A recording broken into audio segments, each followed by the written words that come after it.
Good morning from Brazil. Good morning for Americas. Good afternoon for Africa and Europe. Good evening for the people that are following us from Asia. And welcome to the webinar Managing Continuity and Preparedness of School Feeding Programs under COVID-19 and the South-South Cooperation Role. My name is Daniel Balaban. I am the director of WFP Center of Excellence in Brazil, and I will be your moderator for the session and for the next 90 minutes. Before we delve into our webinar's content, I would like to give you some practical information. Since one of our speakers will be presenting in Spanish, we will have a simultaneous interpretation service available. So if you need interpretation from Spanish to English, all you have to do is follow the instructions you'll see on your screen now. Today's webinar is part of a very important initiative led by our colleagues at the socialprotection.org platform called Social Protection Responses to COVID-19. This joint effort is inspired by colleagues and organizations working to disseminate and discuss the most recent content on social protection responses to COVID-19. The initiative has three major components. First, a weekly newsletter featuring a compilation of relevant information on social protection initiatives dealing with COVID-19.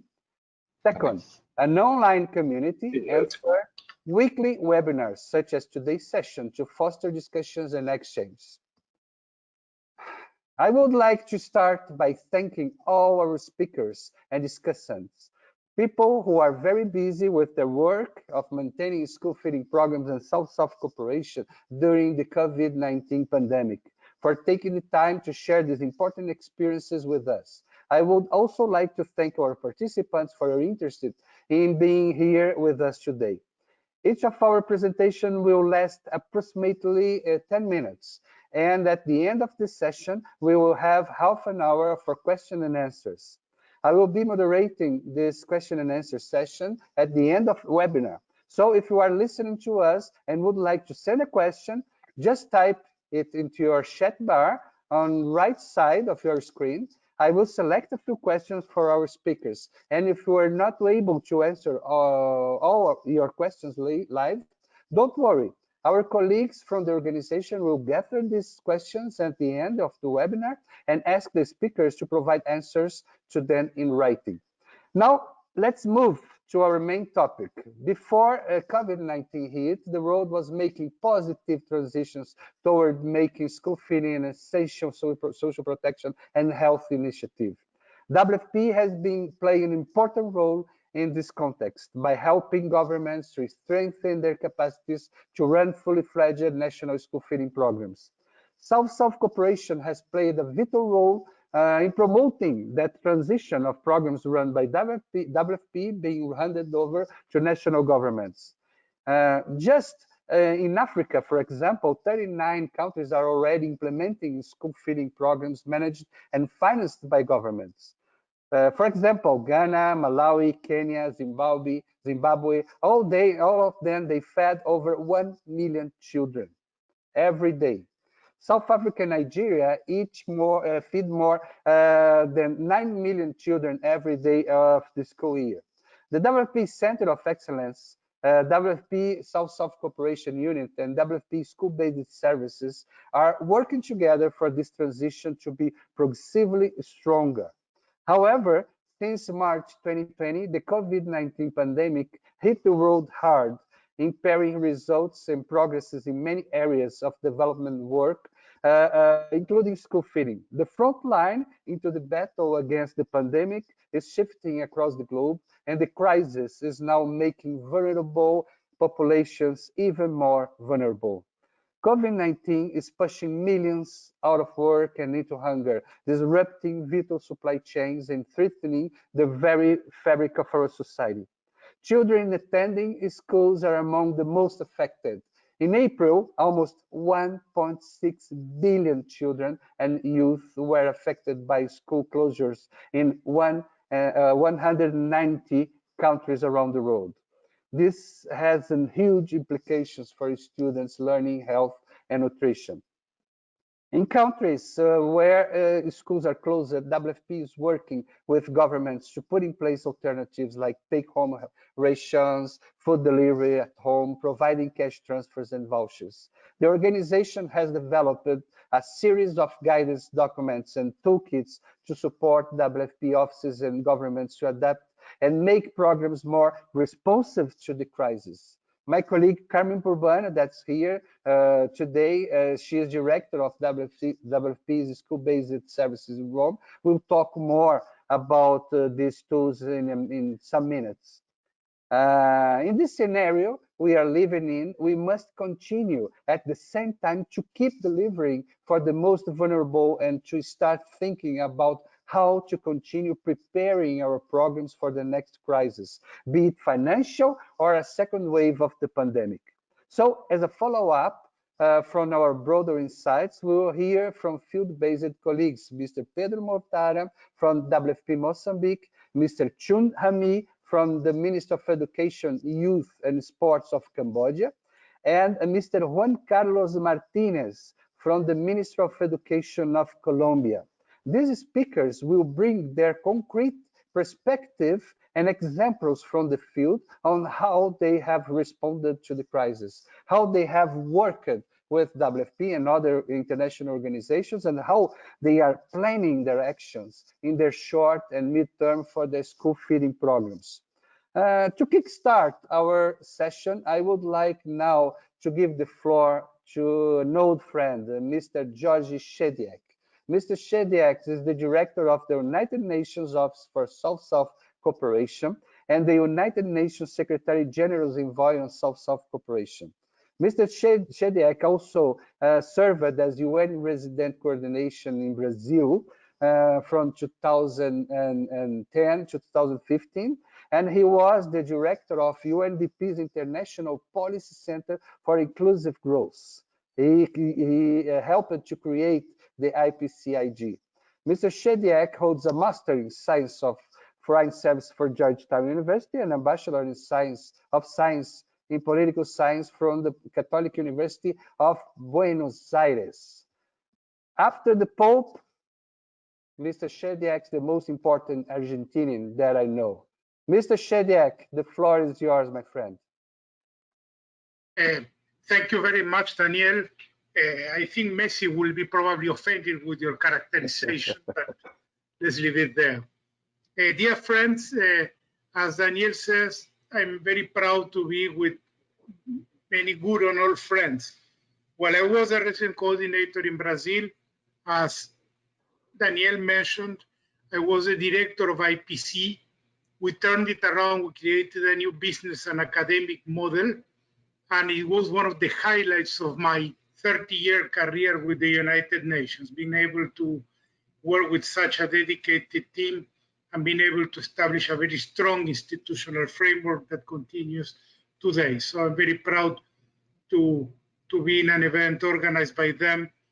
Also, Daniel, I was present in Brazil when the WFP Center was established, and it has become a remarkable center of reference worldwide on school feeding, thanks to your extraordinary leadership and the very strong commitment of WFP to South-South cooperation and to sharing experiences with other countries. So it's a great pleasure for me to be here to participate in this event. And from our perspective, this is part of a series of webinars we have put together, so far about 23 of them, in which we try to analyze how COVID is affecting the global South, how countries are responding to the challenges that the pandemic is generating to their own development, and how we can promote exchanges of those experiences for addressing these challenges. And the one we are discussing today is extremely relevant. Food, feeding, is one of the basic elements of human life. Without food, we don't survive. And without adequate food, appropriate food, proper development of our children is not possible, and proper integration of the people and living normal lives is also not possible.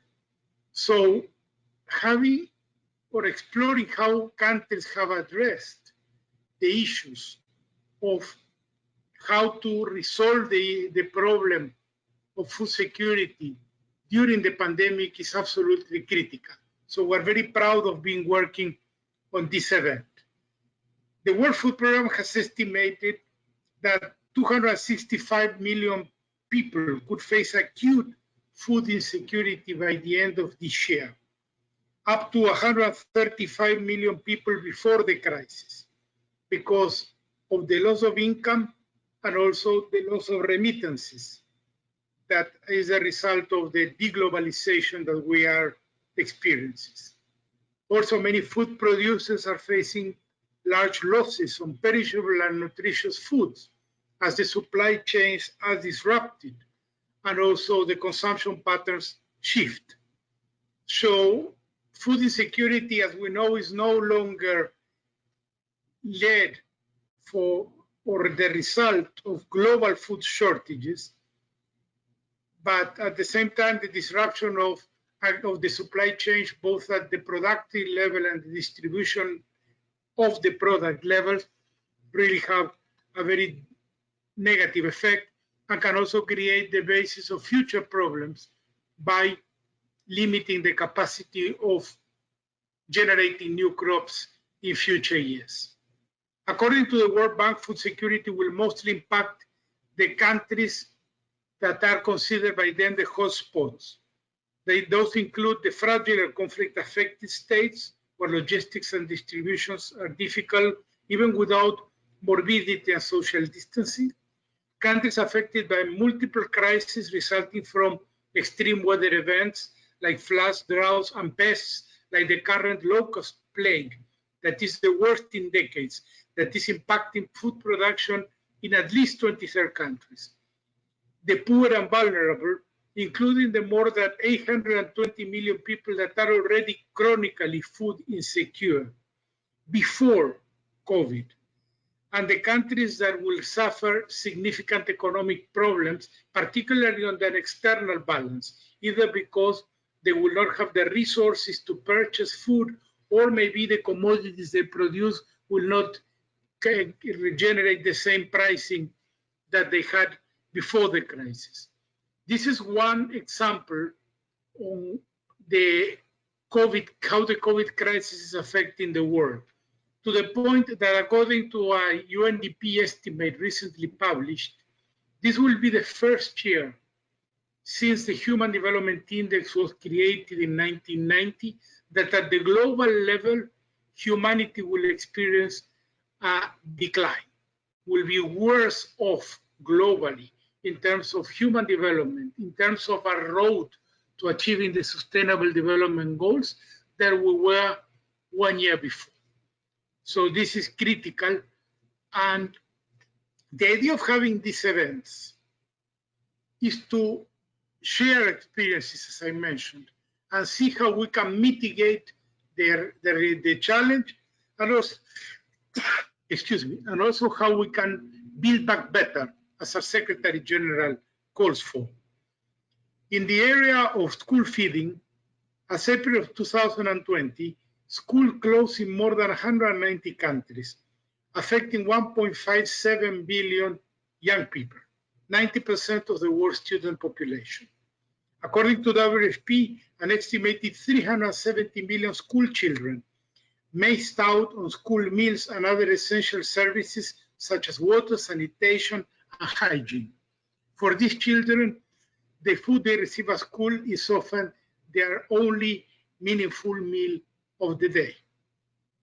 As we said, lack of school food weakens children's immune system, making them paradoxically and negatively more vulnerable to infections, including COVID. In general terms, it deprives them of a lifeline to health and nutrition.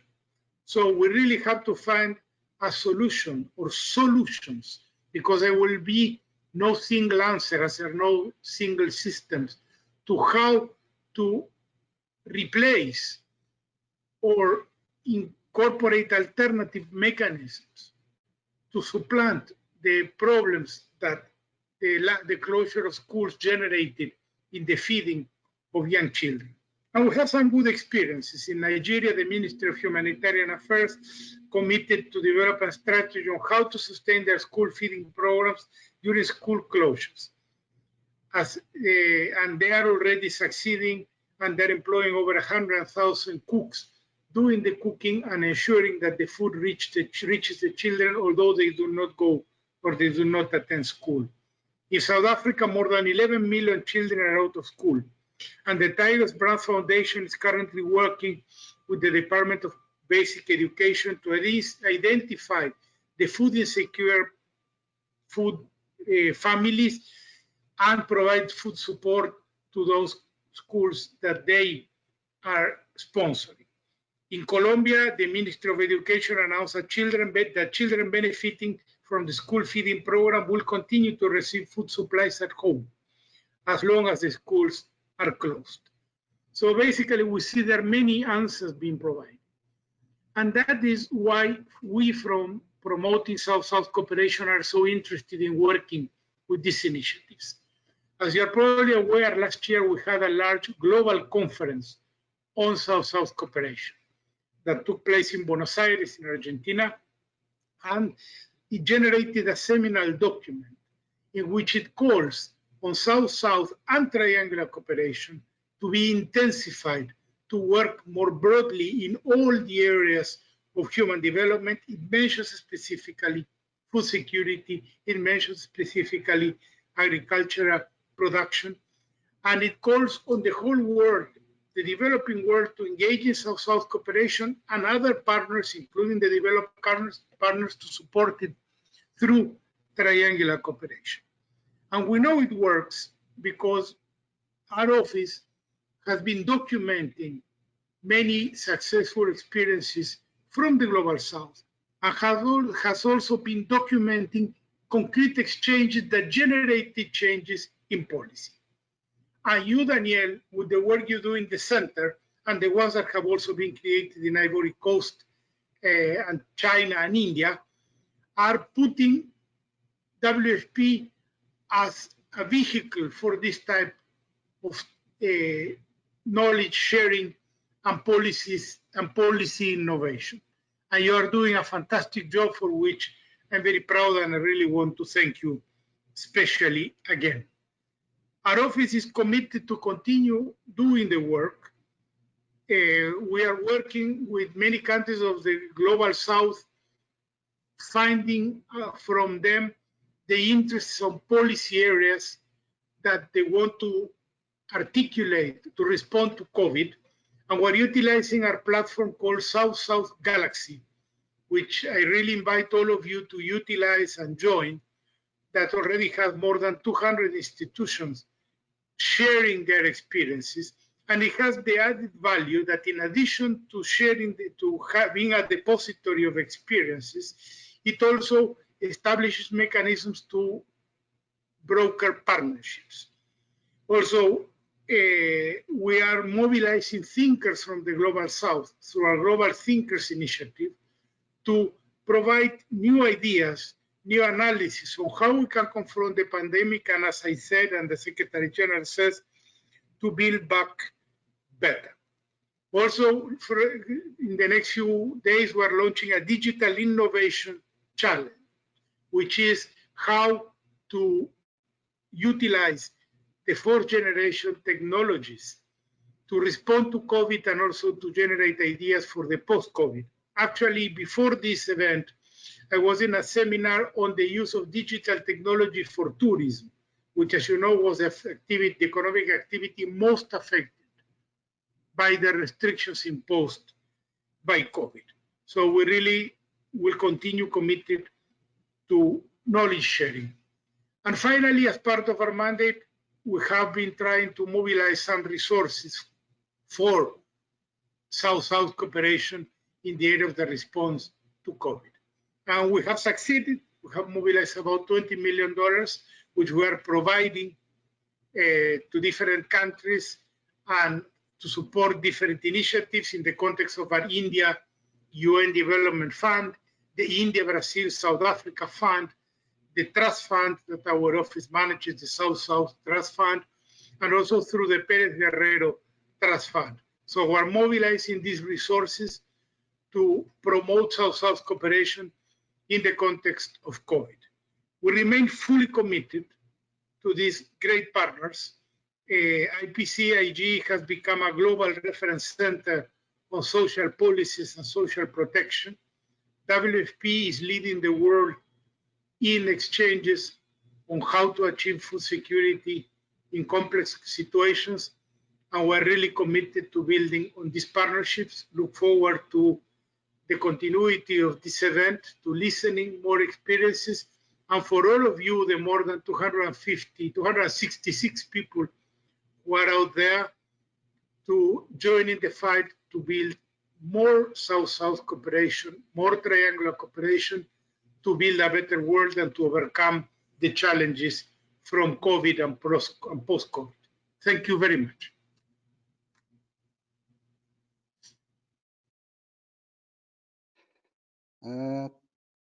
Thank you very much, Jorge. I would like to remember that when the center was created in Brazil, Mr. Shediac was the resident coordinator. And in our first meeting, when we started to explain the idea of the Center of Excellence, he was the first one that said, wonderful idea. You have all my support to establish the center here in Brazil. And since of that day, he gave all his support to the success of the Center of Excellence in Brazil, and I'm very grateful for that. And as Mr. Shediac said, we are living in a different times and we need different solutions. We strongly believe that South-South cooperation is one of the solutions to support the countries in this moment. Not when we are suffering from the COVID, but even after the vaccine, after the COVID, we need to strengthen our South-South cooperation activities. About the Galaxy platform of South-South cooperation is wonderful. I use it, and please, who is listening and didn't use yet, please try the platform. It's fantastic to know more about South-South cooperation. Thank you, Jorge. Thank you for being with us today. Now we will hear from my friend, my colleague, Mrs. Carmen Burbano. She is currently the director of WFP School-Based Services. Changed the name. It was just for school feeding. Now it's more school-based services in our headquarters in Rome.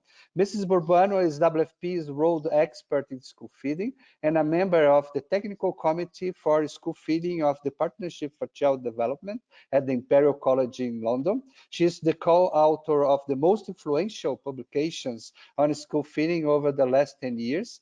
Carmen is Ecuadorian. She is also from South America, holds a master's degree in public administration from Harvard University, and a bachelor in Latin American studies and comparative literature from New York University. Carmen, we're thrilled to have you here. Please go on. Thank you so much, Daniel, for the invitation, and nice to see you, Jorge, as well.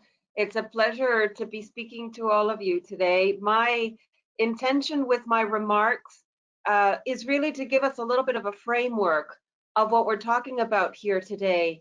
The title of this whole conference is Managing the Continuity of School Feeding Operations During COVID, and How Can We Leverage South-South Cooperation and Opportunities. So kicking off this chat, this webinar, I want to give you a sense of why this topic is so important. Jorge, in his introductory remarks, mentioned that through school feeding programs, which means basically either breakfast or lunch or snacks in school or a combination of those, children all over the world receive, and in many cases, they receive the only meal that they get every day. This is true especially for the most vulnerable children. So these are crucial safety nets that were present before the COVID crisis in almost every country in the world. But this is not the only reason why these are important programs. So let me go to the first slide just to remind ourselves why these programs are so important. First, they allow children to get an education. They are really important incentives for parents to send children to school. We have evidence and documentation that these programs increase enrollment, they increase attendance, and they have a disproportionate effect on girls. Whenever there's a school feeding program, we know that girls are going to come back to school at a higher rate than if there was no program in that school. So this is a really important draw for parents to send their children to school. Obviously, the second reason is it supports children's health and education. In many schools around the world, we see vulnerable children that are anemic, that are coming to school without having any breakfast, so they come to school with an empty stomach. And these programs help to address issues related to their health, to their nutrition, and also educate them on eating better. The third thing that we need to remember is that these programs are also really important investments in local agriculture. And when they are combined with local purchase of food, they can benefit smallholder farmers all over the country. They can benefit also catering companies that are locally run. They can provide employment opportunities across the supply chain. So these are community platforms that not only support the children, but also support the entire community around the school. And finally, a really important element that we've seen now in the COVID crisis, the importance of these programs as social protection measures, as crucial safety nets that families really count on so that their children can get a hot meal, a nutritious meal. This also represents an income to the family, an indirect income transfer. So if we imagine a family of a vulnerable family, a poor family, and they count on that meal that their child receives every day at school, this replaces about 10% of their income. They can use that money every month to spend it on other things, or perhaps to spend it on the food in the evenings, or to cover for other needs of the household. So these are very important programs that families all across the world count on. When the COVID crisis hit, as Jorge was saying, about 90% of the world's school children were sent home. One of the initial very important discussions all around the world, and these were discussions in the US, in European countries, and also in developing countries, was what to do with all those meals that children will not have access to right now. This became a really important emergency, and the next slide will give you a sense, according to WFP monitoring, of the impact that these programs have had on the number of children that are missing out on school meals. So can we show the next slide, please?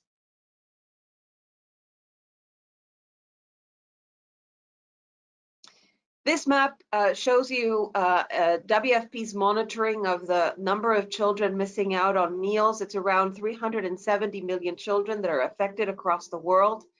And as countries have started to look at reopening their programs, of course, this number is changing, and it's changing almost every day. So it's difficult to keep these numbers updated, but you can go to WFP's website where this map is live, and we are constantly updating these numbers. We are particularly preoccupied or worried about children in developing countries, in the most fragile countries. And in this map, you can see the blue dots there. These are where the World Food Program has operations, and where we are monitoring and working with governments to find solutions to these meals, to these children that no longer have access to the meals. Let me tell you a little bit about what we saw in terms of government responses to this massive emergency. Next slide, please. We saw governments all across the world. The latest tally that we have is that around 71 countries across the world found alternatives to ensure that children continue to be supported. In high-income countries and upper middle-income countries, the ones you have at the top, countries have put in place alternatives like food stamps assistance, vouchers, parcels delivered to houses, etc. This is the case of the US, it's the case of the UK, many countries in Europe. But we also have very strong responses from middle income and low income countries that have predominantly focused on take-home rations. What this means is basically the food that the child should have consumed at the school is now being provided to their families through various mechanisms. We also see countries working on vouchers and cash assistance to families to compensate for the loss of that meal. We also saw an enormous mobilization of UN agencies under a UNESCO-led coalition to support countries affected through their education sector responses by COVID. And as I was mentioning, a huge preoccupation starting from the Secretary General himself into different agencies mobilizing to support and provide guidance to governments on how to do this. So next slide, please.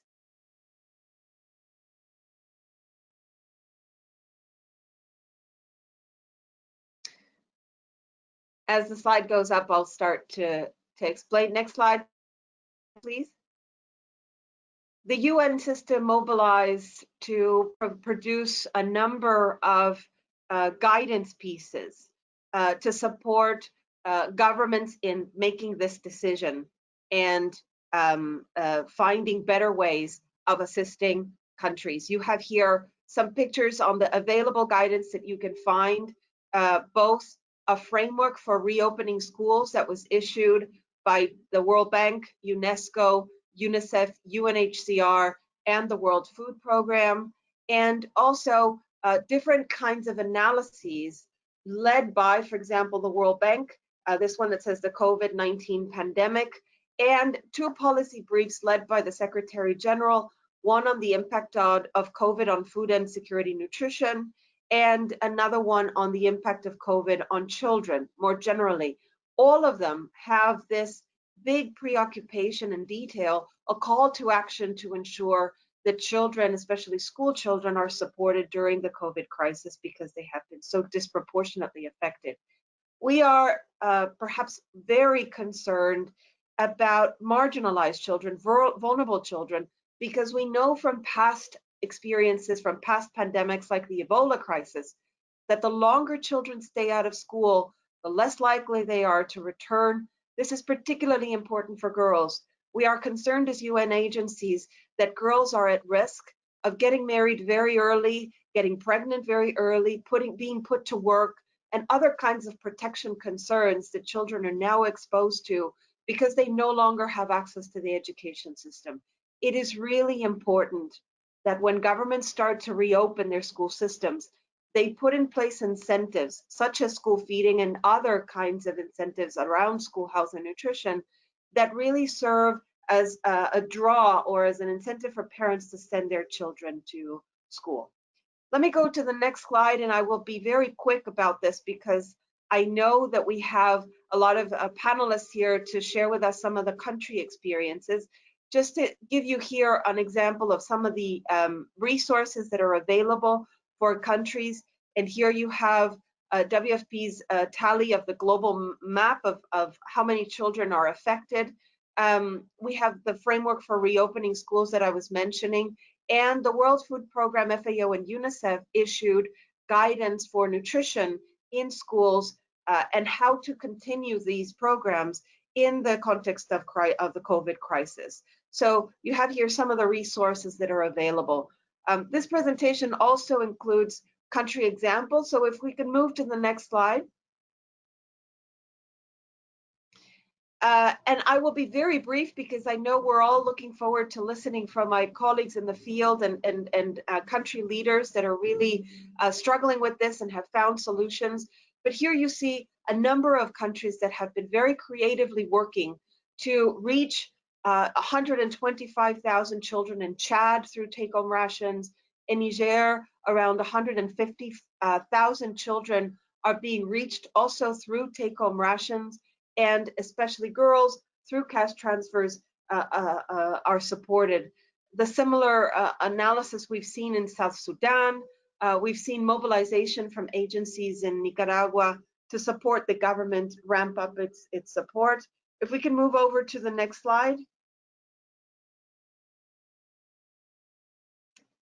Here you have more examples of what's happening in Madagascar, in Laos, in Yemen, and Syria. And as I was saying, these are not the only countries. We have information of about 71 countries that are finding very creative ways to support children throughout the crisis. To finish, can we move on to the next slide and the next one after that? Okay, just to finalize, let me just say that WFP, the World Food Programme, and UNICEF have joined forces to support specifically the fragile countries that need external international humanitarian assistance. We are particularly concerned about the status of about 10 million children living in these countries that really need urgent support for an integrated school health and nutrition package.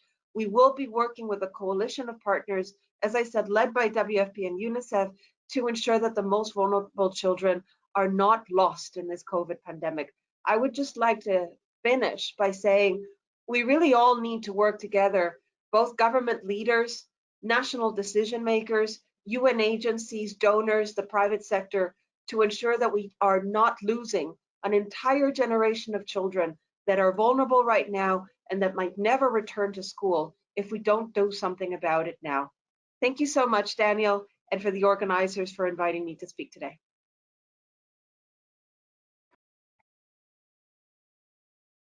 Thank you, Carmen. Fantastic presentation. I love it. I remember that I met Carmen for the first time.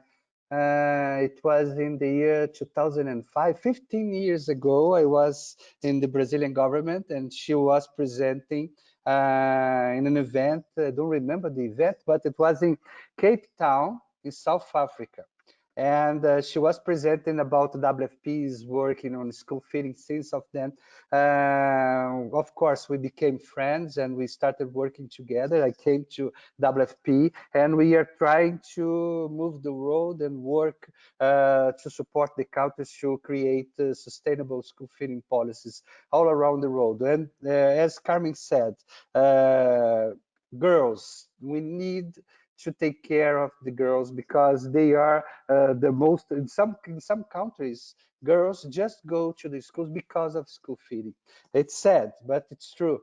And we need to, but then now that the kids, they are out of school, it's a problem because a lot of kids, they need to return.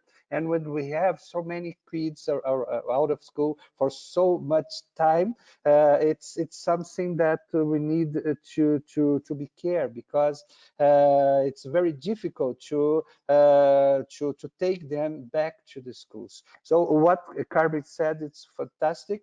Thank you, Carmen. Let's move on now. We will have our next speaker. We will initiate our presentation in school on country experiences. Mr. Pedro Mortara is a program officer, policy officer at WFP Mozambique, where he leads WFP school feeding implementation and capacity strengthening activities.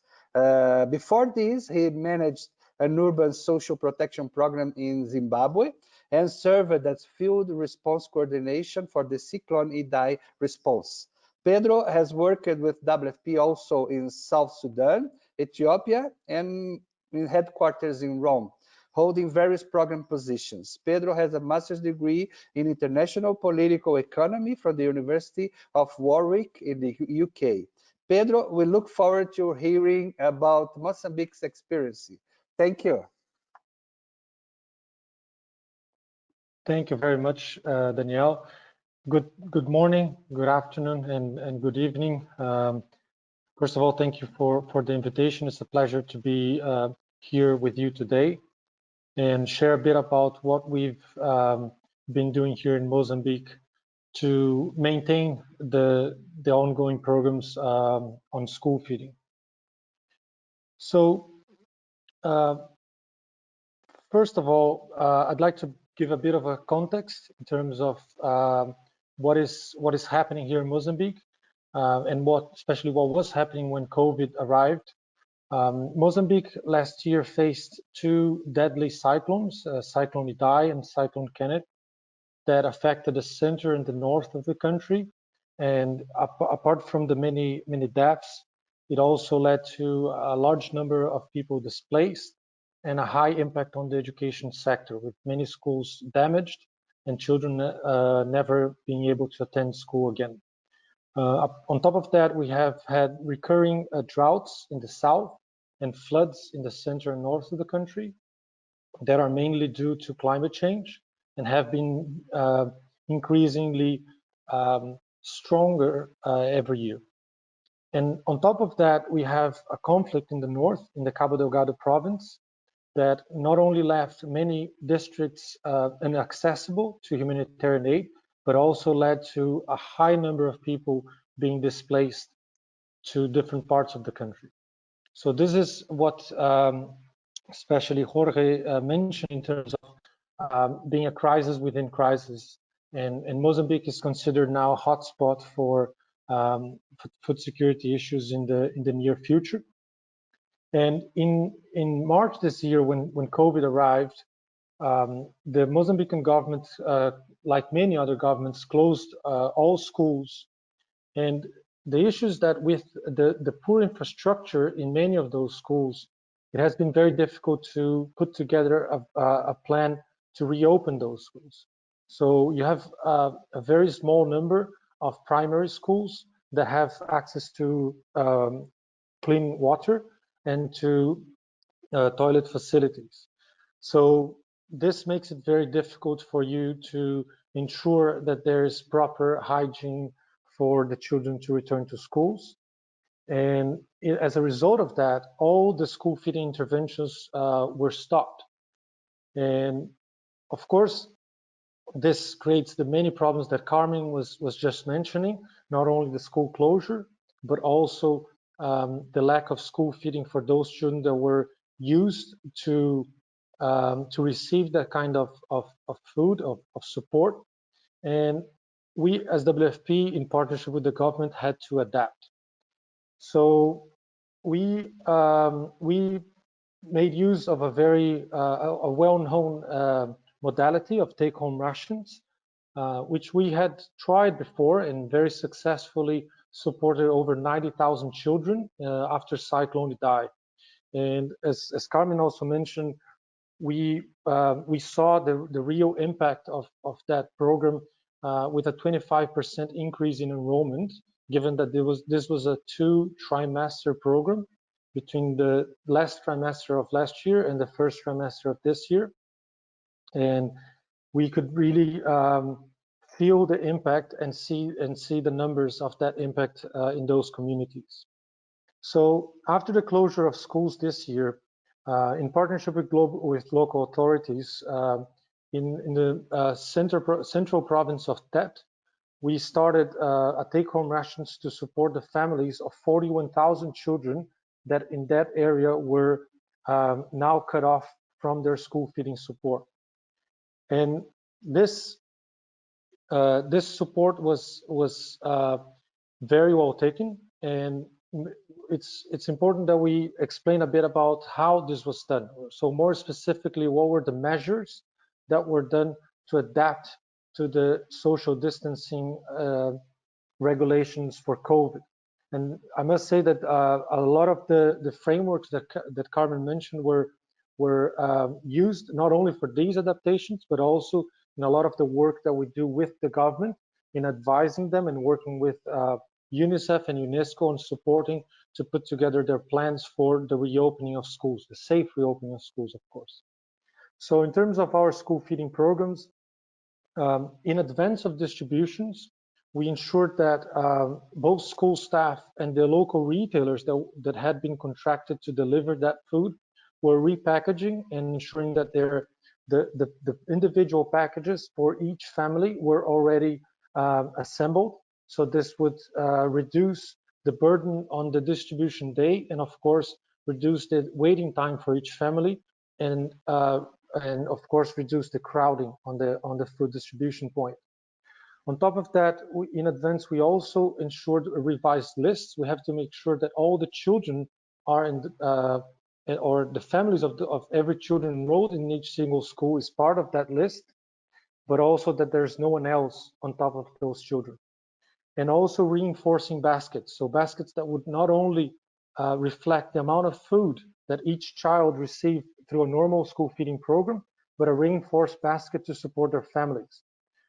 Normal school feeding programs in regular on-site school meals modality would give a percentage of kilocalorie intake for 20 days, 20 school days of a month for each child. And now we want to support those children for 30 days. And assuming that each basket will be shared within the household, we needed to reinforce those baskets. So adding a bit more food and maintaining a good nutritional intake for the child and their family members. So also we ensured that only caregivers were there to collect the baskets to reduce the risks and exposure of our children. On the very distribution day, we created hygiene and social distancing measures with buckets, soap, all the distancing that you can see in the picture of the slide. And we distributed paper vouchers to each single family that arrived at a different time to give them a time slot so that there's no crowding and everyone feels comfortable that their time will come and they will be able to redeem their entitlement. So they received the time slot to come to the distribution point. And during the distributions, we sensitized communities on COVID-19, mainly prevention, but also how to behave when there are symptoms in different channels. So we used communication channels at the food distribution point, mainly printed banners and information on flyers. We've also did trainings to community leaders and community members and caregivers together with the school staff. And third, we also had community radios to include slots for pre-recorded messages that were approved by the Ministry of Health. And finally, we started raising awareness on the protection risk for children. This is something that also Carmen and Daniel mentioned several times. It's been highly proven that the most affected children in this kind of situations are girls, not only but mainly because of early pregnancy and child marriage. So we've done a lot of work on awareness raising for these kind of protection risks for girls. So now this is an overall summary of our operations, but it's also very important that we talk a bit about the policy level discussions that we have had. And in Mozambique, we have PRONAI, the National School Feeding Program, Programa Nacional de Alimentação Escolar. PRONAI was created as one of the most important landmarks in terms of South-South triangular cooperation for school feeding, and definitely a landmark for the school feeding landscape here in Mozambique. It was trilateral cooperation between Brazil, WFP, mainly through the Center of Excellence Against Hunger in Brasilia, led by Daniel, and a Mozambican government to establish a school feeding program that would in time be nationalized and be fully managed by the Mozambican government.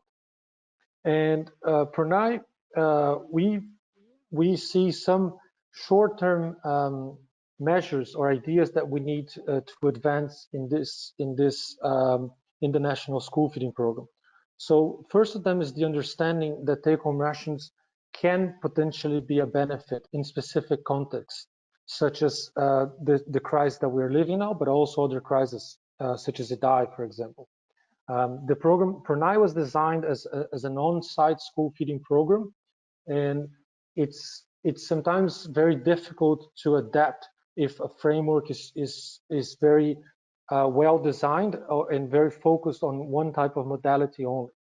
And we need to work with the government to ensure that there is this kind of understanding so that we can move PRONAI into also a take-home rations modality and work with the government, showing all the other examples from other countries to reach that level. And in a more medium long term, we also need to work to improve the government capacity for preparedness and response. So ensuring that all the documents that reflect that, the policies for crisis context in the education sector reflect very precisely how school feeding should be changed to adapt and be able to continue supporting the communities that it's meant to support. Increase the funding base, as many countries funding is a big restriction here, and we need to ensure that we have better funding for a longer term perspective and increased support to children. We should also advance in the legislation, so ensuring that there is a legal framework for school feeding that also takes into account the emergencies and how to be prepared and respond. Improving intersectoral coordination with especially ministries of health and agriculture should also be a very important point to be better prepared to respond to emergencies. And of course, increasing coverage, reaching more children would be a key aspect to be a more important tool to respond to emergencies. Now, this type of policy engagement as a very important tool to address it. And for us, South-South triangular cooperation is this tool that should take us to this strengthening process. And there's a number of aspects that we think that should be advanced for us to get there. And as I mentioned, South-South triangular cooperation could help bring what was done in other countries to Mozambique in terms of emergency response plans and how school feeding is included there, ensuring that these alternative modalities are part of the policies.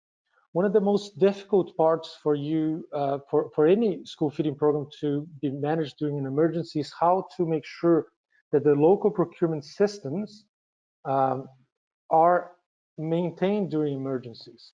So PRONAI has a very strong homegrown component. So buying from smallholder farmers, as Carmen mentioned, and bringing to the schools of those very same communities. And how do we ensure that when we change modalities, we maintain this local procurement? Because remember that smallholder farmers were also expecting to sell their produce to schools that are now closed. So they are also heavily affected by these closures. And strengthening their supply so that these farmers are also ready to respond to an emergency, adapting themselves, changing the way they sell their produce, changing what is their produce. These are also important measures to take place. And finally, the continued engagement on this sort of strengthening of PRONAI systems should be focused on adaptability. So right now, I think there has been in the last few years a very important and probably the biggest step of pushing towards having structured and strengthened school feeding systems in several of these countries. But it's also important that we ensure that these systems are also adaptable to the different crises that might come. So I think this is what I wanted to show you today, and it's not an easy situation overall, that's for sure. But I think if we work together, we can definitely help ourselves to improve and serve these most needed communities. Thank you. Thank you very much, Pedro. I would say that Pedro is the right guy in the right place. Mozambique needs someone with your skills. I know the work, the brilliant work that you are doing there. It's a challenge because it's a wonderful country with so many possibilities. They want to strengthen their national school feeding program, but they face a lot of problems there. They had the cyclone last year, now with COVID-19, but I'm sure that they will achieve their goals, and with your support, with WFP support in Mozambique. Thank you, Pedro. Now let's move on and continue with our voices from the field. I have the pleasure to present Mr. Juan Carlos Martinez from the Ministry of Education of Colombia.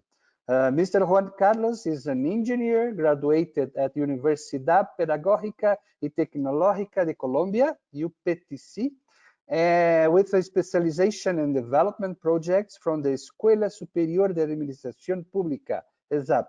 He has extensive work experience in the areas of planning and territorial development, and more than 20 years contributing to the education sector. In the Ministry of Education, he has led the areas of courage, planning and rural education. Mr. Martinez has also acted as Secretary of Education and Planning in Bocaya and Tunia, and as an advisor and professor in a series of research and education institutions. I would like to remind that at this time, Mr. Martinez will be speaking in Spanish. So if anyone needs to use our interpretation services, you can follow the instructions we gave at the beginning of the session for the next presentation. Mr. Martínez tiene la palabra. Gracias. Estás con el mic desligado. Tiene que ligar el micrófono. Thank you very much, Daniel, and greetings for everyone in the WFP and all attendees to this important webinar. I hope I can contribute with our experience in Colombia. It is important to mention that for the president and the country, it was clear that it was impossible to speak about a social isolation that will allow us to face the pandemic crisis without any food safety. And that implied to make the decision that all social programs involved in food security process were ensured, and this school feeding program was a challenge in order to find a way to provide food to all school students, with 40% of students living in remote areas with more than 40,000 schools. We provide food. It was a huge challenge. We knew that, but we had to continue with the programs for children, adults, and some other programs. So in that sense, the first challenge was to achieve having a way to guarantee this, not only that, but to guarantee the well-being of school children at home, because they made the decision to continue studying at home, supported by the Education Ministry, but the whole system that requires a lot of development in terms of serving and sending this food to the students could continue improving and guaranteeing its performance. The first thing that we had to face or to solve was the regulation, and it was really quick. In Colombia, the first case identified was March 7th, and on March 15th, Mr. President made a decision to set the social isolation, and as a consequence, everything was closed on March 16th. So in that moment, we already had food in all schools. So in just one day, it was necessary to get or to establish some guidelines to distribute that food to students and families in a simple way with the possibilities to differentiate within schemes at a territorial level.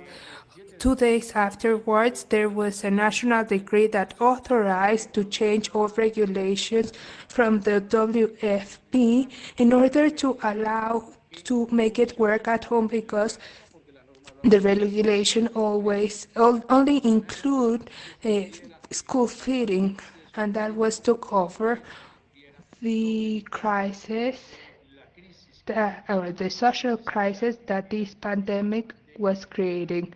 So that's why there were some amendments, and also, well, since the beginning, one of the success factors of the country was not to think at a short term, was to think that the regulation had to cover as necessary until we were able to leave this crisis. So that's how we changed the regulations, not only in the contractual procedures in Colombia to decentralize operations. We have 96 territories and the departments, states that manage education in the small towns, and as a consequence, feeding. It was also necessary to establish different alternatives, because Colombia is managed with private sectors, but those contracts are for served rations and with costs that consider that reality, but that resource was compromised. But the most important thing was to think at a long term and to think how to use all of those resources. So we changed the contracts, and we changed the regulations. And of course, on one side, it helped us having industrialized rations, but we had to find a way to replace food served at school, and the alternative was with a basket in order to execute the same effect at home. And the alternative, the most urban alternative, to avoid having distribution, but a coupon or a voucher to claim for food. So we worked very hard to have monthly deliveries or weekly deliveries, and we are having one unique monthly delivery to help the social distancing measurements. And as it was mentioned by Pedro from Mozambique, all of those isolation or separation strategies, establishing different times or different times for people to claim for food. Colombia has a lot of people, so it was difficult to deliver food. And we also followed some guidelines in order to manage food at home. And we provide some menus, and we had to change also all the supervision scheme, because we could not operate with the same one we had in the past for teachers and schools. So this was a huge effort. And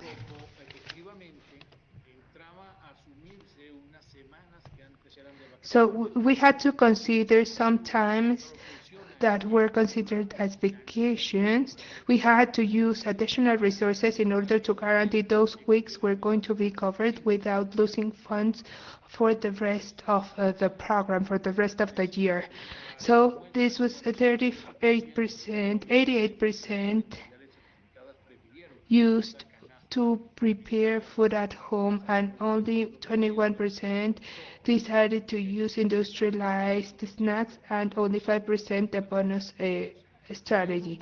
And we can see how in March, the first 15 days, 95 entities were able to amend their contracts, their supply chain, and their supervision system since the first 15 days of March. 79 were already active in April, and in May and June 95, there's only one that has had some rock problems. So that means that more than 5 million or 100 million kids receiving food in places where more percentage of vulnerability are receiving this food. 1,400 had received food depending on the month or the week we were able to start in each entity, and 38 with indigenous population are being served with their specific programs with their differentiations on minutes and the way this is managed. So,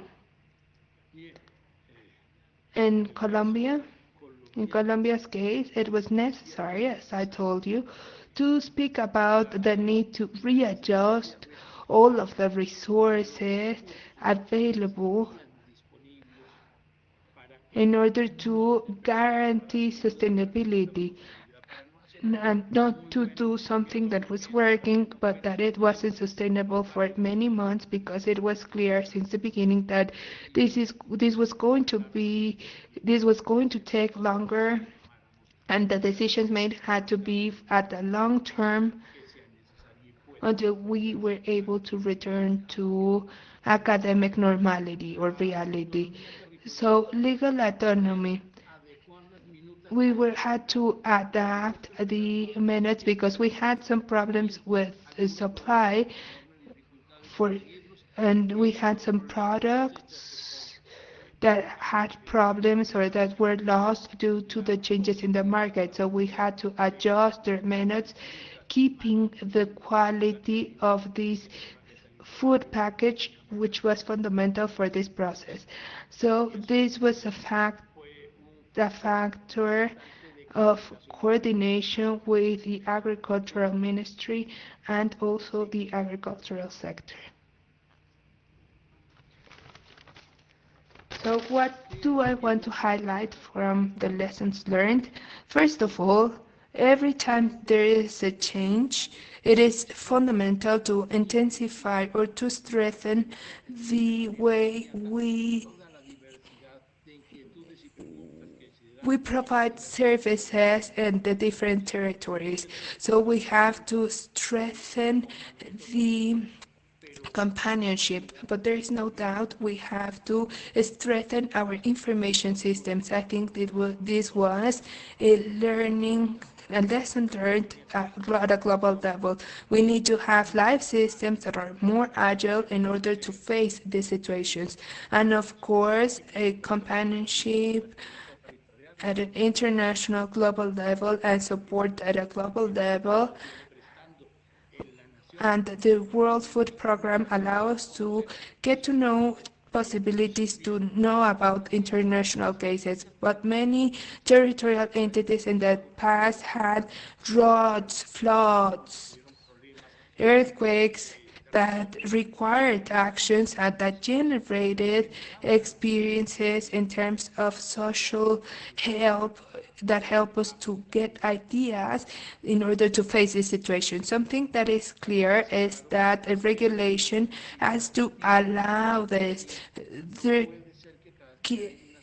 we cannot have an atypical situation, and in every atypical situation to change the regulation. The regulation has to address critical times when it is established to keep the support to the most vulnerable population as this case. So I think that coordination between or among sectors was very crucial, but we need to find more permanent mechanisms.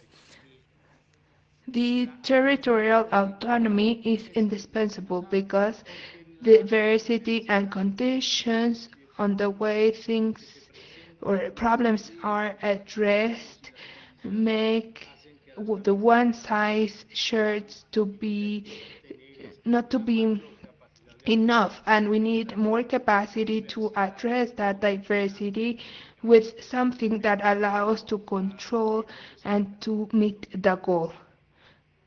Adjusting all mechanisms and protocols to this sanitary emergency make us see that in many cases there are ways to improve the sanitary situations. And lastly, those 500,000 million kids or children are hard to reach, but in some other cases or municipalities where there is only one establishment, not all of them are vulnerable, and not everyone was interested on this, but with the packaged food, they decided to choose or to avoid it because it was going to be very expensive.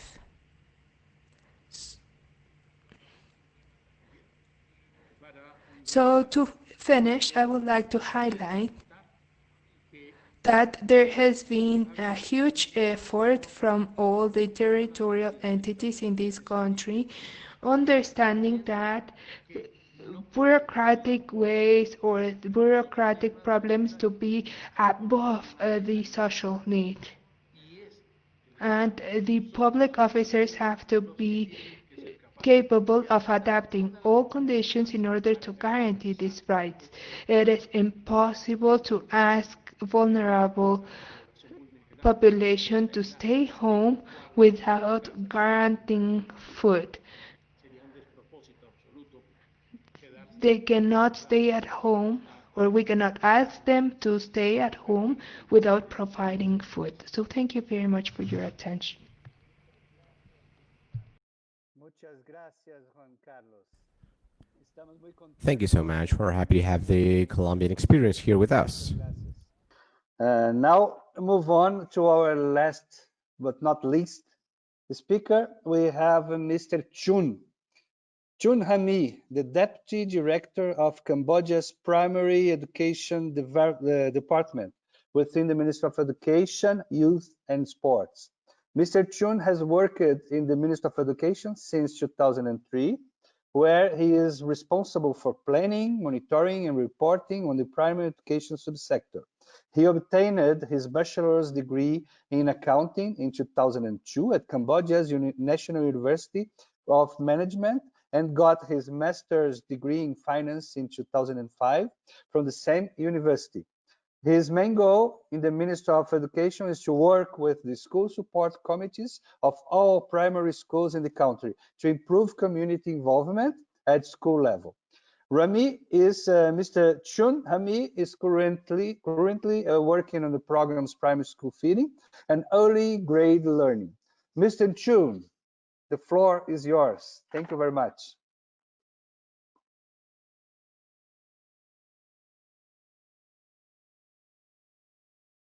Thank you for giving floor for me tonight. For in Cambodia, it's nearly midnight.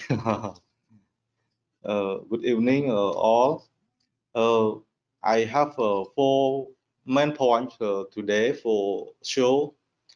First, about some background of Cambodia for school feeding. Second, the urgent response Cambodia for COVID, and the third about the challenges during the responding for COVID, and the final is what is the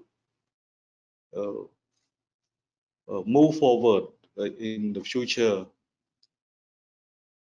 And about the background of Cambodia for school feeding, we implement we cooperate with World Food Program, implement the school feeding program since 1999. And until now, we have 3 programs: school meal, scholarship. We have food take-home ration, and cash scholarship.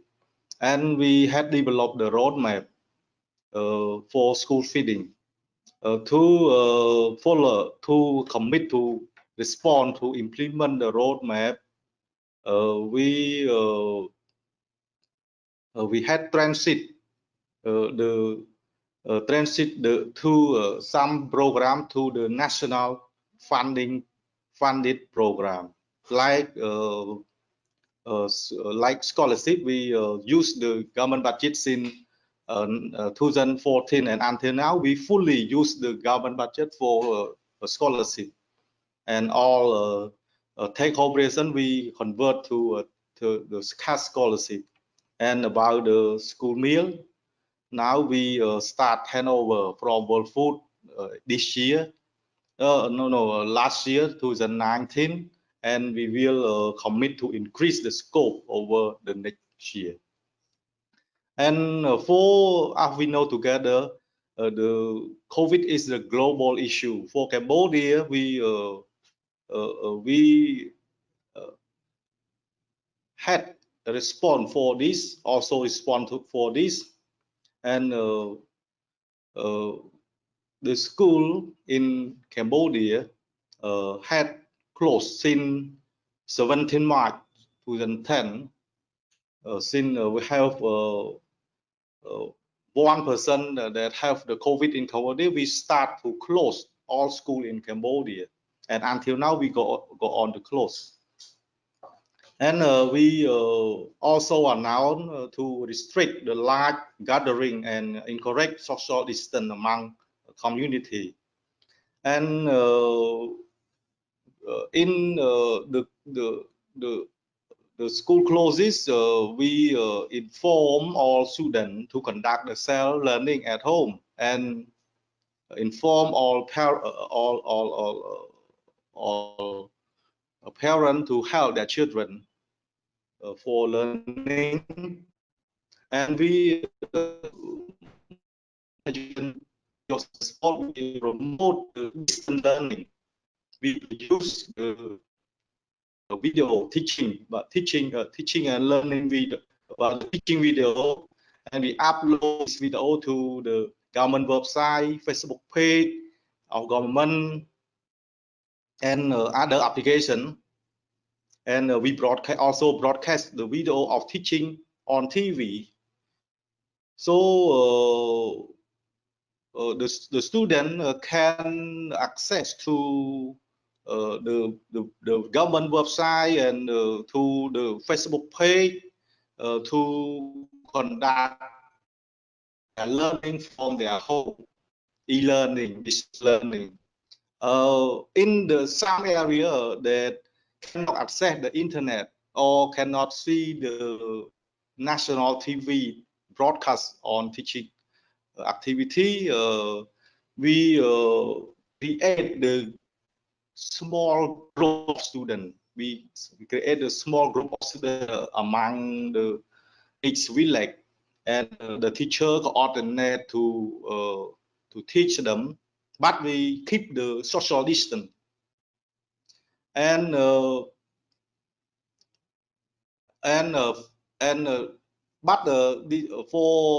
the subject of teaching and learning, we focus only on core subject.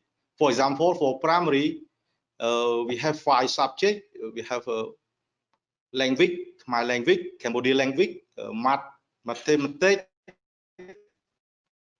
social science, and English language. But in the distance learning, we also we only focus on the core subject, there are two courses, mathematics and Khmer language, Cambodian language. And we learning also reduce the cluster of student worksheet. So the student that they learn from home, but the teacher can coordinate to they print out the worksheet, the student worksheet, and coordinate to distribute this worksheet to all students by cooperating with the local authority. And in terms of school feeding, as we know together, the school closed, so we cannot cook for students. So about the school meal program, we convert that program to the food take-home ration, means that we provide the rice to the student. So we purchase or we get the rice and provide. We call the not call the student, but we call the parent from the poor family to get this rice. But we keep the social distance and issue not a crowd.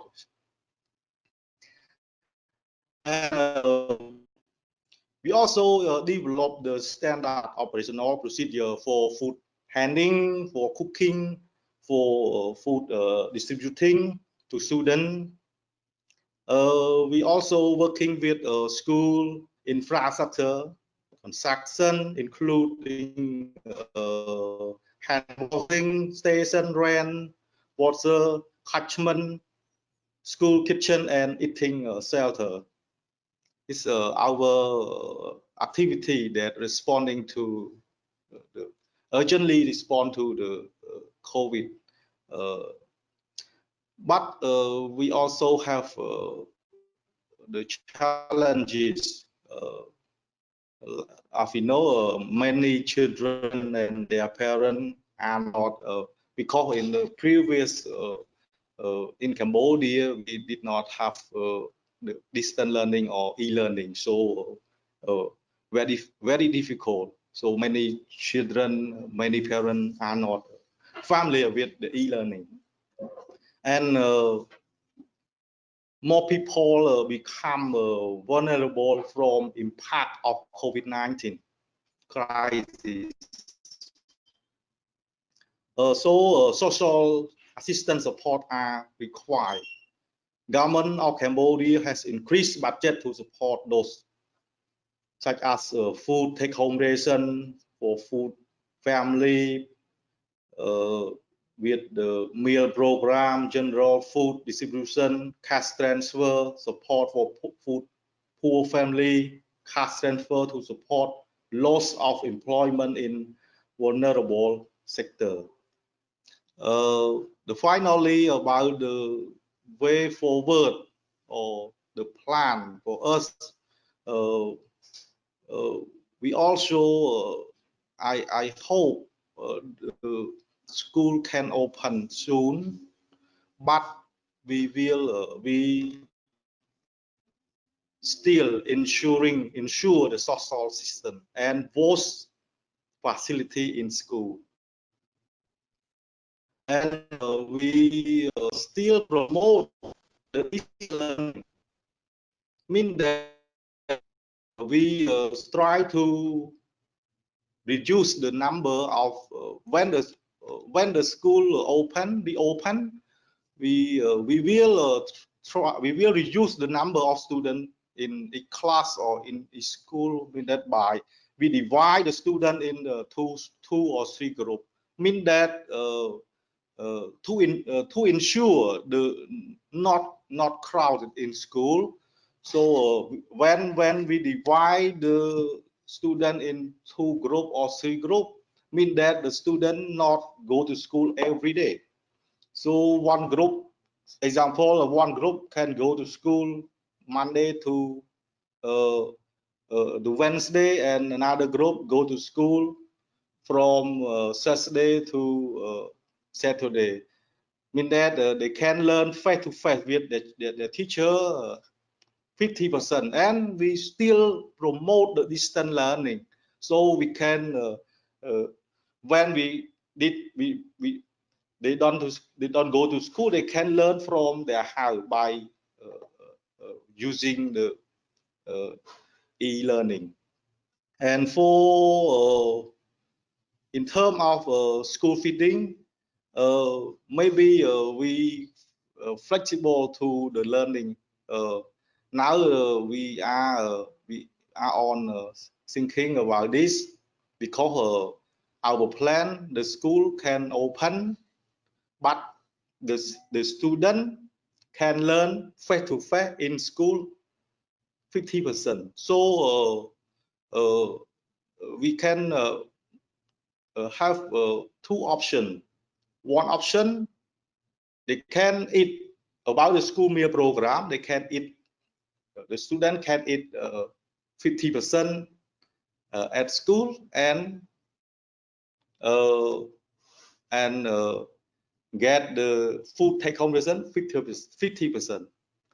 And another option, the second option, 100% is the take home result, because we don't want all students, we don't want students eat at school, because very dangerous for current situation. So and so is our thinking, and another way we waiting to see another country. We will learn from other country for this. And okay, I think I am all for today. If you have any question, please. Thank you. Thank you very much, Mr. Chun. I know it's late in Cambodia. I had the privilege to visit your country last year during the Global Forum that was held in Siem Reap. And we visited the school feeding program. Congratulations. Wonderful job, wonderful work that you are doing to take care of the students and to give them school meals in the schools. Thank you very much. Before we move on, we are achieving 90 minutes of webinar. I would like to make a specific remark that the United Nations Office for South-South Cooperation is a co-organizer for this webinar with us. Thank you to all the team of the United Nations Office of South-South Cooperation, and thank you for George Shediek for his support for this webinar. So what we will do, we are almost 90 minutes. We have a lot of questions. I will make some questions. I will bring some questions to each one of our panelists, and I would ask you to take 2 or 3 minutes to try to condense and answer these questions. Okay. I would start with I don't know, Mr. Shediek, are you there? I don't know if he's. Yes, I am. Okay, okay, Jorge. So I have some questions here, and one of the questions are for you, Mr. Shediek. So you have 2 to 3 minutes to try to condense the questions, because we don't have so much time. Mr. Shediek, do you believe the countries are really benefiting from South-South cooperation? And what's the role of the North countries, the developed countries, in support South-South cooperation in your point of view? The floor is yours, George. Yes. To the first one, the reason I'm here in this position is because I believe in South-South cooperation, and it's not a theoretical belief. I've seen it generating remarkable results. Daniel heard me several times in different speeches where I provide concrete examples where countries from the South sharing experiences really helped each other achieved remarkable objectives. Also, the expansion of the economies of the South has led also to great opportunities to access markets, to access technologies, to access productive capacities. So therefore, yes, South-South cooperation is really there and it's really achieving results. What is the role of the North? First, South-South cooperation is not a replacement of North-South cooperation. We should not accept that because countries of the South are becoming wealthier or they are developing their own social technologies, that the countries of the North are excused of their commitments of providing foreign assistance, foreign aid, foreign finance, and also opening up their markets. So South-South cooperation should not be conceived as a replacement of North-South cooperation, but as a complement to it. But at the same time, the countries of the North can assist through what is called triangular cooperation. Until BAPA plus 40 last year, triangular cooperation was not a fully accepted concept in the global architecture. Now it is, which is the participation of third parties in facilitating the exchanges among countries of the South. Those can be institutions like the United Nations, like we were doing here, also private sector, other international organizations, and also countries from the North. And many of them have taken that because they found that South-South cooperation is a very cost-effective and efficient way of doing cooperation. In that context, I invite you to check an OECD publication prepared by the OECD Directorate of Cooperation, in which they highlight the importance and the value of South triangular cooperation. And then you will see also the very positive things they say about South-South cooperation. So please, if you are skeptical, the one who asked the question, join us. South-South and triangular cooperation are helping build a better world. I have to leave after this, so thank you very much for the invitation and for allowing us to sponsor the program. So from here, over and out, and thanks to the panelists. Thank you, Jorge. Thank you for everything. You are fantastic. We have thousands of questions for you, but we will send to your office to answer to the people because we don't have enough time now, right now. Carmen, the questions for you, thousands of questions also. How WFP can support low development countries to get financial support to develop their national school feeding programs? This is one question. The second question is about the work jointly with UNICEF. Are you worried about nutrition in schools? How are you supporting countries to develop balanced nutrition menus? And if you have experiences to share about school feeding programs to early childhood and education centers. The question, can you answer? Yes, well, I'll try with the 3-minute mark that you gave us. The question of how to support governments to stand up their own national school feeding programs is really at the heart of the work that we are now doing with South-South cooperation entities like the Center of Excellence in Brazil and others. It is really crucial, for example, that WFP plays a role in connecting countries so that they can talk to each other and figure out how did they manage to create the fiscal space for these programs.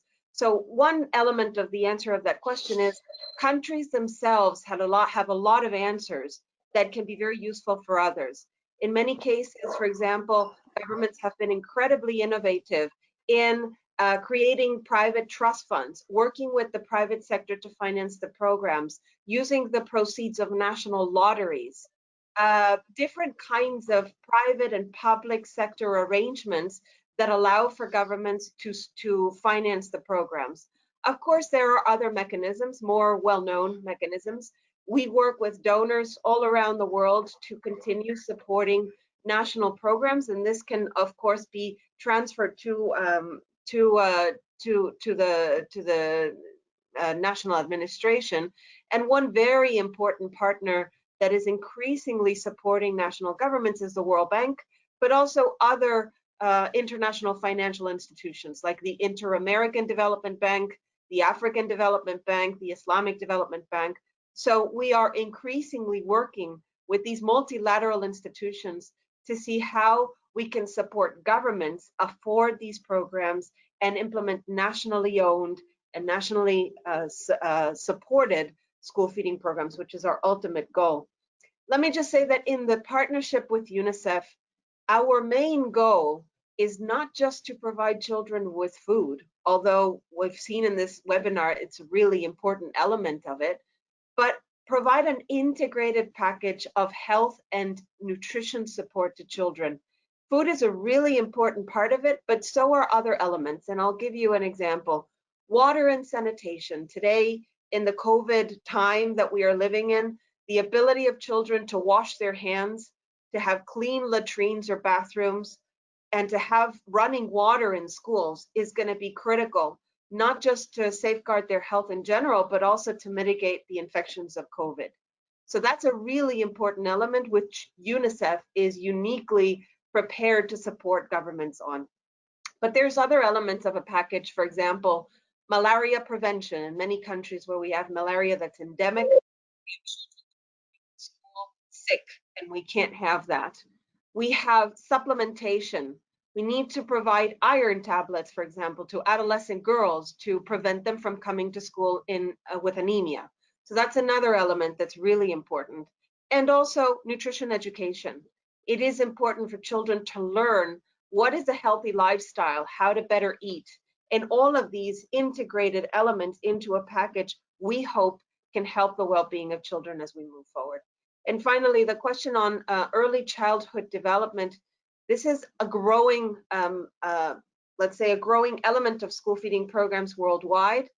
As governments start expanding the access to preschools, so early childhood development centers, preschools, kindergartens, whatever you call it, governments are increasingly expanding their access to these programs. And as they are expanding, of course, having access to food for these children is crucial. We're talking about 3, 4, 5 years of age. Their nutrition is critical. And here I would only say it is very important that the meals that we provide to all children, but specifically for the younger children, are fortified so that they can get access to the most nutritious meals possible. Thanks, Daniel. Thank you, Carmen. Brilliant as always. Thank you very much. Mr. Pedro Mortara, about Mozambique. Mozambique approved the PRONAI, the school feeding program there. What Mozambique needs to universalize this important program in your point of view? And the other question is, Mozambique has enough schools for all students in the country. And what's the share of governmental funding in school feeding in Mozambique? Pedro. Thanks, Daniel. Could you please repeat the second question? Sorry. The second question is, does Mozambique has enough schools for all students in the country? Thank you. So let me try to quickly address these questions. The first one is a difficult one. What it would take to universalize school feeding? I think there's several aspects to it. So first of all, there is the need for an institutional framework, and here I'm talking about legislation exclusively for school feeding that moves school feeding into a state program as opposed to a government-run program. The second component is a very clear strategy, a medium and long-term strategy that includes a funding strategy. So it is assumed that Mozambique, as a lower income country with very limited capacities in terms of funding from the government, would initially have funding coming from donors, from mainly corporations of countries that generously donate to support school feeding, and would transition into a nationally funded school feeding program, assuming that also the government would have higher capacity to support this kind of program. And in that sense, it would also require a much larger funding base. So from now, where school feeding reaches around 500,000 children, a bit less than that, to the 13 million children in primary schools here, more or less, it's still a fairly large gap. So it would need a lot of work to bridge these gaps, but I would focus on institutional framework as well as a strategy linked to funding. Now it leads to the third questions in terms of share of funding. Unfortunately, right now, the school feeding programs are all funded from external donors. So there's donors like Canada, like the US through McGovern-Dole, private donors. Russia funds also through that swap. So these are the kind of donors that support school feeding now. And we are working with the government to try and put together a plan in which the government would slowly but increasingly take on these sort of responsibilities. And in terms of schools being enough or not, well, this is a challenging question, but we have in Mozambique sort of most children, if nearly all children are enrolled in schools in Mozambique. The issue here is on attendance and on classes being having too many children per class. So there is a lack of available classrooms, let's say, but not necessarily schools per se.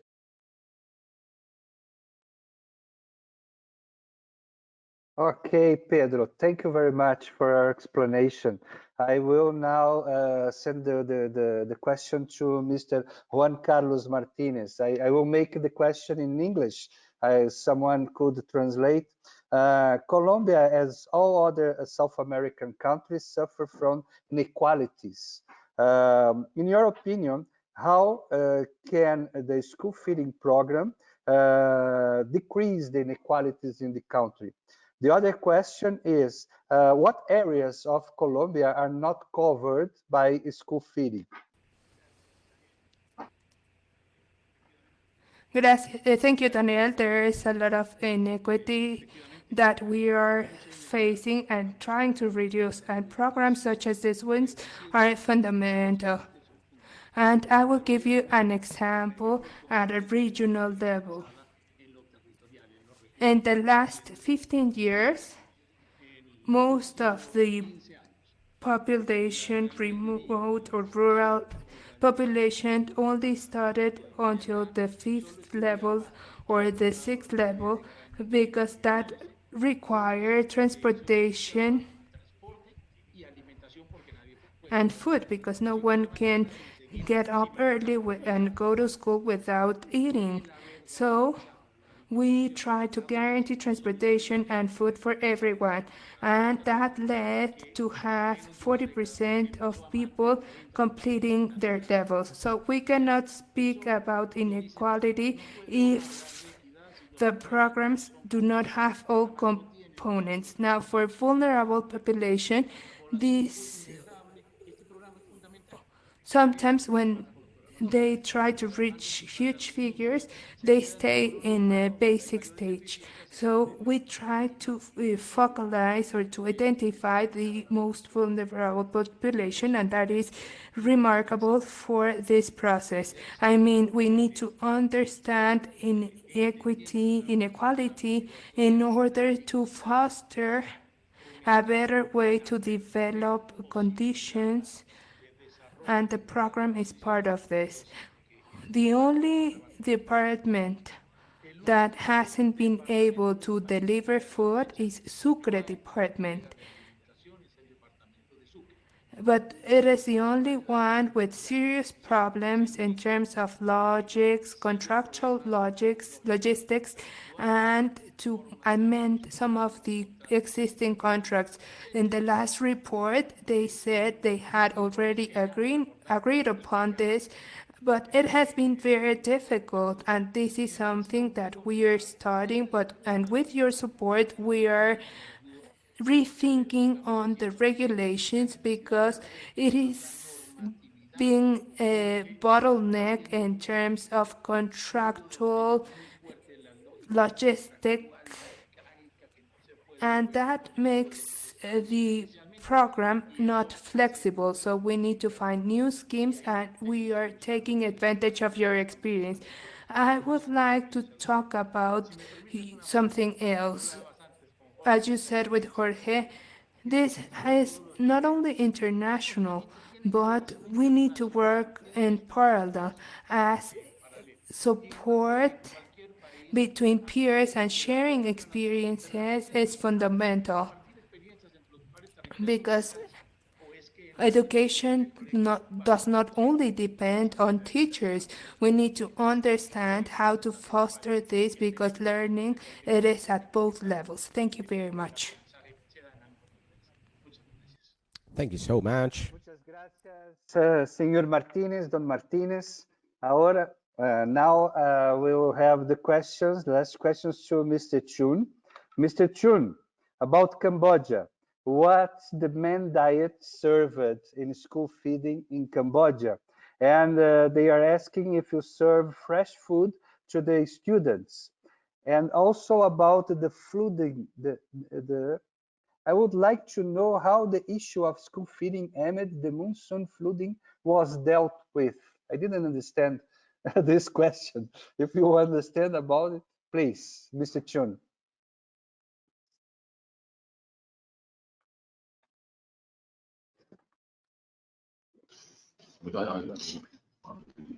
Please repeat your question. The first not question, clear. okay, the first question is, what's the main diet, the menu served in the schools in Cambodia? And they are questioning if you serve fresh food to the students, like vegetables, like fruits.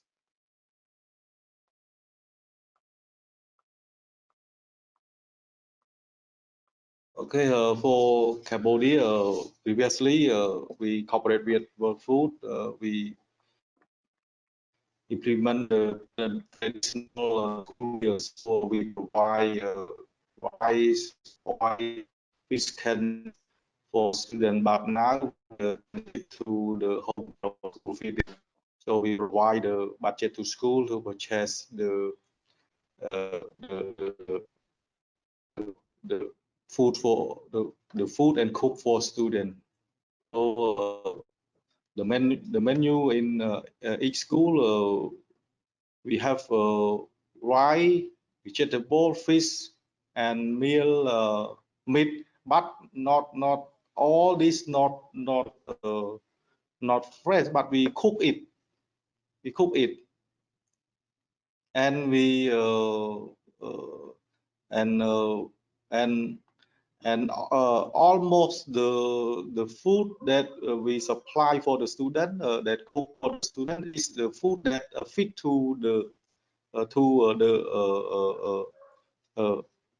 current area, to the actual area, the actual area, that the flavor, like the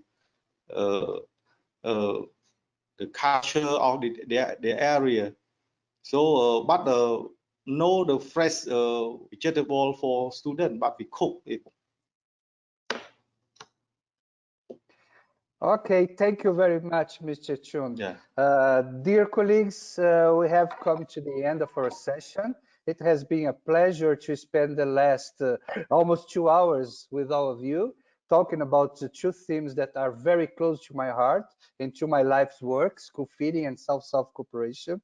I would like to finalize, to close this session with the words of WFP's Executive Director, He used to say, until the day we have a medical vaccine, food is the best vaccine. As a result of COVID-19 and of the examples we have seen today, South-South cooperation can support WFP to live to our pledge, to protect the most vulnerable from hunger and malnutrition, and to prioritize assist to them. As the school around the world start to reopen, experience sharing spaces such as this webinar are critical for us to capitalize from the existing knowledge on school feeding programs across the whole spectrum of the program cycle. This event represents a concrete opportunity to demonstrate the added value of South-South cooperation to contribute and tap into existing expertise, capacities, technologies, resources, innovations, making countries stronger to adapt and resist during these testing times and beyond. From WFP's perspective, South-South cooperation can help us to achieve our dual mandate on saving lives and changing lives by sustaining existing progress on SDG 2 and advancing efforts towards zero hunger by 2030.